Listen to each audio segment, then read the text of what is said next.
Hello everyone, this is your pilot from the cockpit. Welcome to Scriptify. গত class আমরা দেখেছিলাম কীভাবে আমাদের কম্পিউটার রেডি করব এবং জাভাস্ক্রিপ্টের জাস্ট একটা লাইন কোড আমরা প্রিন্ট করেছিলাম। আজকে আমরা একটু ডিটেলসে জানবো। গত ক্লাসে বলেছিলাম যে আজ আমরা ABCD শিখবো। সো শুরু করা যাক। আমি আমার প্রজেক্ট ফোল্ডারটা ওপেন করে রেখেছি, হ্যালো জাভাস্ক্রিপ্ট। এর মধ্যে ক্লাস 2। এখন আমি নতুন একটা ফোল্ডার নেব 03। এটা নাম দেব ভ্যারিয়েবল কনস্ট্যান্ট নাম দিলাম।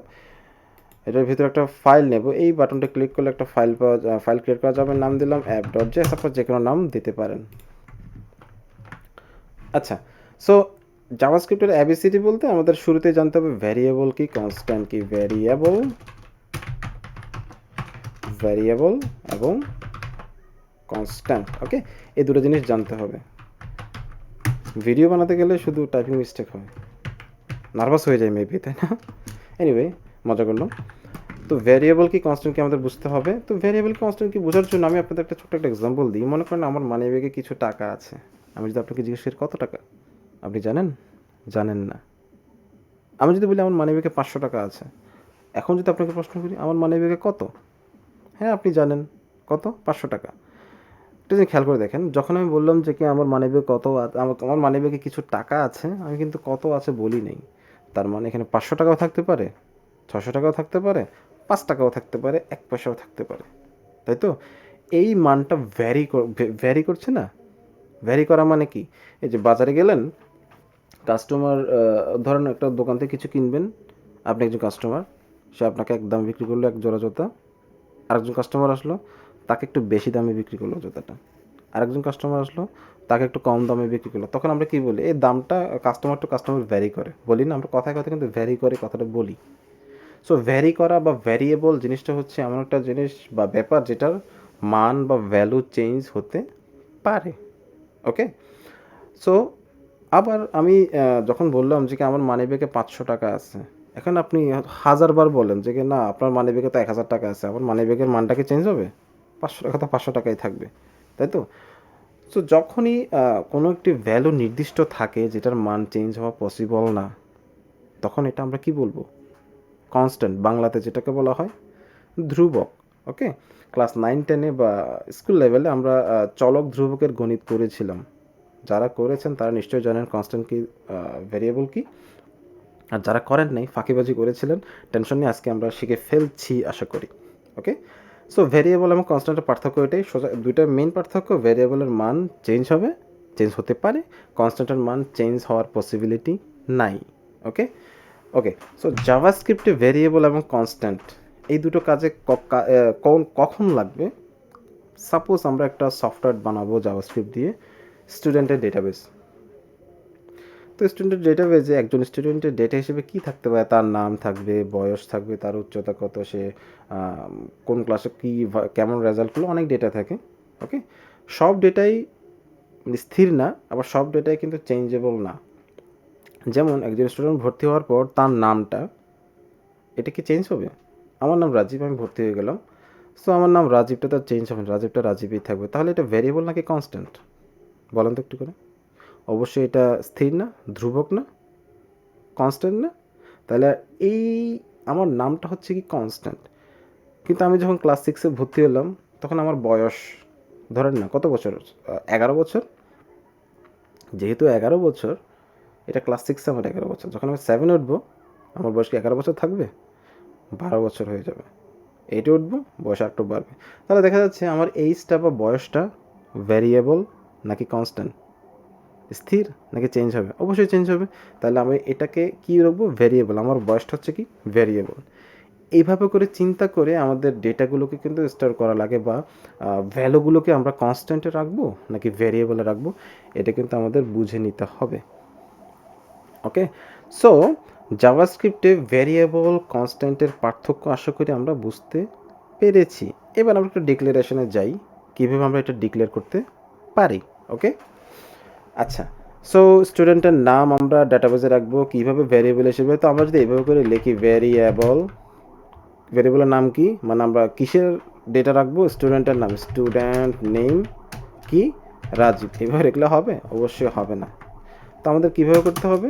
আচ্ছা, এটা তো ভ্যারিয়েবল না, স্টুডেন্ট নাম কি ভ্যারিয়েবল? এটা তো কনস্ট্যান্ট, যদি চেঞ্জ হওয়ার কনস্ট্যান্ট, ওকে, চেঞ্জ হবে না, এটা কনস্ট্যান্ট না। তাহলে এখন এই কনস্ট্যান্ট হিসেবে আমি রাজীব নামটাকে স্টোর করব। কীভাবে করব? কনস্ট্যান্টের কিওয়ার্ড হচ্ছে CONST, কনস্ট, মানে কনস্ট্যান্টের কনস্ট। নাম কি?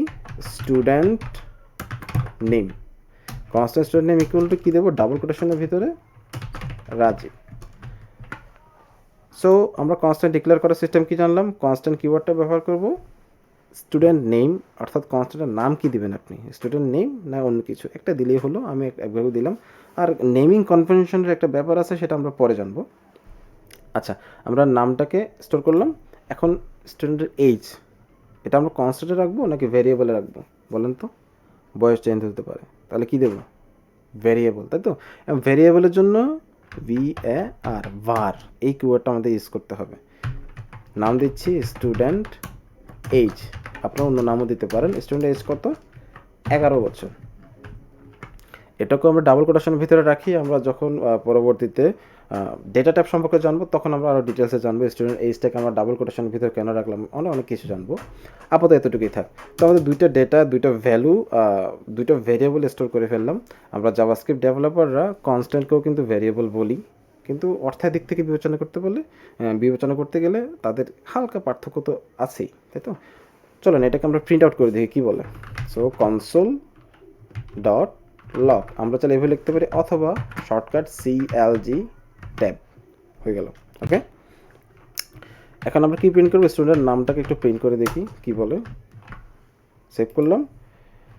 আমাদের টার্মিনাল ওপেন করার সিস্টেম কি? কন্ট্রোল শিফট ব্যাকটিক, ওপেন হয়ে গেল, তাই তো? এই দেখতে পাচ্ছেন ওপেন হয়ে গেছে।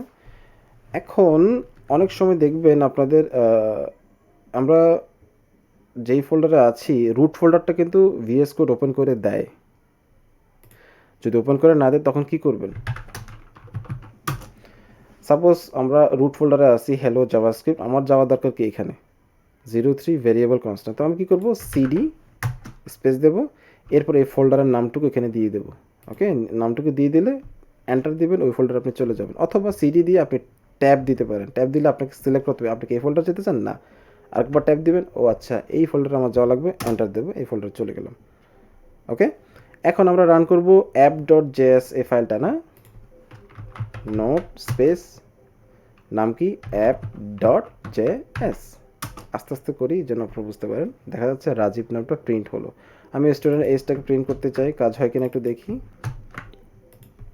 সেভ করি।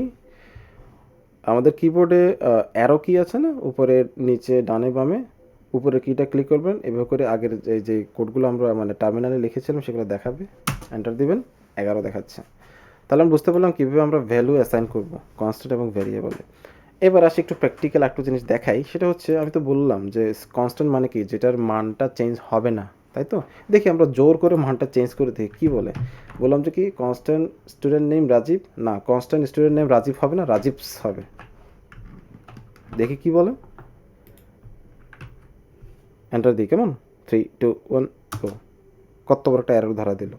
এখানে বললো কি, এররটুগুলো পড়বেন, ভয় পাওয়ার দরকার নেই, এররগুলো পড়বেন। কি বলে একটু বড় করি, এই যে দেখতে পাচ্ছেন এখানে বললো app.js কনস্ট্যান্ট স্টুডেন্ট নেম, এখানে ওরা অ্যারো চিহ্নিত দেখাই দিয়েছে যে স্টুডেন্ট নেম রাজু। এখানে কোনো জায়গায় গন্ডগোল আছে। app.js এর 7 নম্বর লাইন, এই বেটা কই, এই যে 7 নম্বর লাইনে সমস্যা আছে। কি সমস্যা? এটা তো কনস্ট্যান্ট, স্থির মান, এটা আমি চেঞ্জ করতে যাচ্ছি কেন? স্টুডেন্ট নেম যেহেতু কনস্ট্যান্ট, তো স্টুডেন্ট নাম নামে আরেকটা আমি কনস্ট্যান্ট নিয়ে এটা করতে পারবো না। এখানে বলেই দিচ্ছে identifier student name has already been declared. Already তুমি ডিক্লেয়ার করে ফেলছো, তুমি আবার বলতেছো কনস্ট্যান্ট নাম চেঞ্জ করে হবে না, এই জন্য ওরা এররটা ধরাই দিচ্ছে। ওকে, কেটে দিই, আবার প্রিন্ট করে দেখি কী অবস্থা। 11 দেখাচ্ছে। আচ্ছা, আমি স্টুডেন্ট নেম চেঞ্জ করলো অন্যকে, কথা একই, সমস্যা নেই। এরর তো ফুল এক জায়গায় থাকলে হলো পেয়ে যায়। এই দেখেন এখন রাজীব আসতেছে, আমি তো আবার দিই রাজীবস। এখন দেখি ওই এররটা দেখাচ্ছে, আবার স্টুডেন্ট নেমটা দেখাচ্ছে। ওকে, আগের এররটা এই যে স্টুডেন্ট নেম এই যে একই এরর দেখাচ্ছে। তারপর আমরা পার্থক্যটা আসলে বুঝতে পারলাম যে কনস্ট্যান্টটা যখন আমরা দ্বিতীয়বার ডিক্লেয়ার করতে যাবো আমাদেরকে তারা করতে দিবে না, কারণ কনস্ট্যান্ট একবারে করা যায়। এবার ভার ভেরিয়েবলটা যদি আমি দ্বিতীয়বার করে দেখি কি বলে। আমরা তো জানি ভেরিয়েবল মানে মান চেঞ্জ হতে পারে। দেখি এখন সে উল্টাপাল্টা কিছু করে কি না। দিলাম, এখন কিছু করবে না। আচ্ছা, আমরা স্টুডেন্ট এজটাকে প্রিন্ট করি। ভুলে যাই কেন বারবার। করলাম, 12 দেখাচ্ছে, তাই তো, কোনো প্রবলেম নেই। আমরা আবার করলাম, এখন তার বয়স 13 বছর। হ্যাঁ 13, কোনো সমস্যা হচ্ছে না।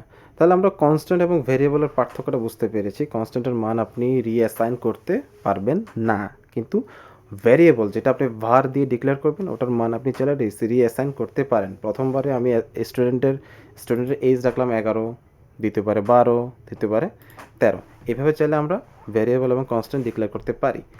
আর ভেরিয়েবল ডিক্লেয়ারের আরেকটা কিওয়ার্ড আছে, সেটা হচ্ছে ল্যাট দিয়েও আমরা ভেরিয়েবল ডিক্লেয়ার করতে পারি। কনস্ট্যান্ট না, ভেরিয়েবল ডিক্লেয়ার করতে পারি। আমি স্টুডেন্ট এইজটাকে ডিক্লেয়ার করি আবার ইকুয়াল টু 11। দেখি স্টুডেন্ট এজ 11 দেখায় কি না। 11 দেখাচ্ছে। ওকে, এখন আমি এটাকে রিডিক্লেয়ার করব। যেহেতু বললাম যে কি ল্যাট এবং ভেরিয়েবল var একই জিনিস, পার্থক্য আছে যদিও। var দিয়েও ভেরিয়েবল মানে মান চেঞ্জ হবে এমন ভ্যালু আমরা স্টোর করতে পারি। ল্যাট দিয়েও আমরা সেমভাবে মান চেঞ্জ হতে পারে এমন ভ্যালু স্টোর করতে পারি। ভেরিয়েবল আমরা ভারে আমরা দেখেছিলাম একইভাবে জাস্ট মানটা চেঞ্জ করে দিয়ে কোনো সমস্যা হচ্ছিল না। এখন ল্যাটেও আমরা একটু চেঞ্জ করে দিয়ে দেখি সমস্যা হয় কি না। কী মনে হয় সমস্যা হবে? 3, 2, 1, এটা কী হলো দেখি কি বলে। সমস্যার কথা এখানে জাভাস্ক্রিপ্ট 12 নম্বর লাইনের সমস্যা। 12 নম্বর লাইনে যে এখানে আসলাম, আচ্ছা আমাদের এখানে সমস্যা। স্টুডেন্ট এইজ এখানে সমস্যা, 12তে সমস্যা। বললো identify student age has already been declare. কেন? ল্যাট তো ভেরিয়েবল, তাহলে আমাদের রিসাইন করতে দিচ্ছে না কেন? একটা মাত্র কারণ, ল্যাট দিয়ে যখন আপনি ভেরিয়েবল ডিক্লেয়ার করবেন তখন প্রথমবার যদি একটা স্টুডেন্ট এইজটাকে ডিক্লেয়ার করে ফেলেন, দ্বিতীয়বার এসে ল্যাট বলা লাগবে না।